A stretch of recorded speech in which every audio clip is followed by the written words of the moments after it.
प्रधानमंत्री नरेंद्र मोदी ने आईआईटी दिल्ली की 57वीं कॉन्वोकेशन में Param Pragya AI powered super computing facility का उद्घाटन किया। ये आईआईटी दिल्ली के सोनीपत कैंपस में है और AI, data science, advanced computing और रिसर्च को मजबूत करेगी। इसी कार्यक्रम में कई ग्रेजुएटिंग स्टूडेंट्स को एकेडमिक एक्सीलेंस के लिए गोल्ड मेडल्स भी दिए गए। वहीं लखनऊ में केंद्रीय मंत्री डॉक्टर जितेंद्र सिंह ने प्रकृति ज्ञान धाम नाम का इको एजुकेशनल हब देश को समर्पित किया। इसे CSIR-BRI ने विकसित किया है, जहां scientific research, environmental education, biodiversity और बोटैनिकल हेरिटेज को एक साथ जोड़ा गया है। इस दौरान herbal formulation, India's heritage gardens पर डॉक्यूमेंट्री और प्लांट बेस्ड टेक्नोलॉजीज भी लॉन्च और ट्रांसफर की गईं। अब बात देशभक्ति और डिफेंस से जुड़ी अपडेट्स की करें। गृह मंत्री अमित शाह ने पुडुचेरी में हर घर तिरंगा यात्रा को फ्लैग ऑफ किया।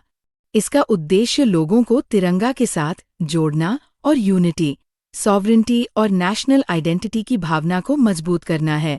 हर घर तिरंगा कैंपेन की शुरुआत 2022 में आज़ादी का अमृत महोत्सव के दौरान हुई थी और इस साल वंदे मातरम के 150 साल पूरे होने पर खास फोकस रखा गया है। इसी दौरान पुडुचेरी पुलिस को प्रेसिडेंट्स कलर्स भी प्रदान किए गए। दूसरी तरफ कोची में इंडियन नेवी और यूएस नेवी के बीच 8th इनस नेवी EOD एक्सरसाइज 2026 शुरू हुई है।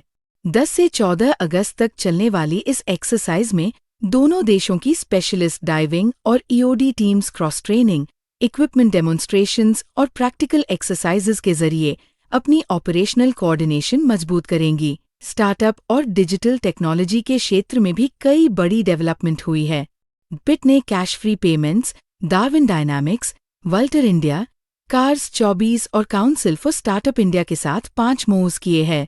इन पार्टनरशिप्स का मकसद स्टार्टअप्स को digital infrastructure, technology, mentorship, investment और ग्लोबल मार्केट्स तक बेहतर एक्सेस देना है। इसके साथ ही नेजिडी और आयरी ने आयरी वेरीफाई नाम का डिजिटल प्लेटफॉर्म लॉन्च किया है। ये डिजिलॉकर से इंटीग्रेटेड है और ऑस्ट्रेलियन यूनिवर्सिटीज में एडमिशन लेने वाले इंडियन स्टूडेंट्स के एकेडमिक, आइडेंटिटी और फाइनेंशियल डॉक्यूमेंट्स को डिजिटली वेरीफाई करने में मदद करेगा। इससे फोर्ज्ड डॉक्यूमेंट्स और गलत फाइनेंशियल इन्फॉर्मेशन को पकड़ना आसान होगा और मैन्युअल वेरिफिकेशन का समय भी काफी कम हो सकता है। वहीं CCRAS और BIS ने आयुष सेक्टर में क्वालिटी स्टैंडर्ड्स, साइंटिफिक रिसर्च और कैपेसिटी बिल्डिंग को मजबूत करने के लिए मूव किया है। खास बात यह है कि ये BIS का 100th मूव और किसी आयुष ऑर्गेनाइजेशन के साथ पहला मूव है। इकोनॉमी, अपॉइंटमेंट्स, स्पेस और स्पोर्ट्स से जुड़ी भी कई इंपॉर्टेंट अपडेट्स है। RBI के 101 सेंट सर्वे ऑफ प्रोफेशनल फोरकास्टर्स ने FY27 के लिए इंडिया की रियल GDP ग्रोथ 6.6% रहने का अनुमान लगाया है, जबकि FY28 के लिए 7% ग्रोथ का फोरकास्ट दिया गया है। राहुल नवीन को एनफोर्समेंट डायरेक्टरेट के डायरेक्टर के तौर पर 1 साल का एक्सटेंशन मिला है।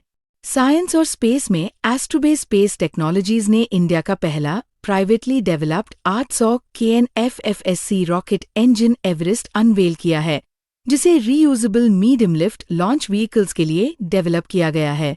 स्पोर्ट्स में मणिपुर की अरिहा पंगम्बम ने एशियन एरोबिक जिम्नास्टिक्स चैंपियनशिप्स में इंडिया के लिए सीनियर वुमेन्स इंडिविजुअल इवेंट का पहला गोल्ड मेडल जीता।